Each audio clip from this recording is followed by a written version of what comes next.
So in this realtor.com tutorial video, I am going to be showing you guys how to edit search filters here on the realtor.com application. So the first thing you have to do is open up the realtor.com app. Once that is done, just go to whatever area you're looking to buy. So if you're looking to, for example, at the Salt Lake City area, you can zoom in right here to view a whole bunch of different listings that are just here. Now, if you want to change the search filters in regards to what you're looking for, it's super simple. In the top left here, right below the location, it says filters, press on that. So now once you're here at the top, buy, rent, sold, so we'll go to buy right here.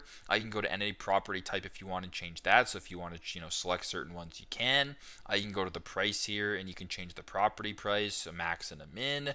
There's the bedrooms, there's the bathrooms, there's the commute, there's the home size, and there's basically a whole bunch of different filters right here. Once those have all been applied, go to the bottom right and press on see homes, and there you go. That is how to edit the search filters here on the realtor.com application. Thanks again for watching, and I hope this video helps.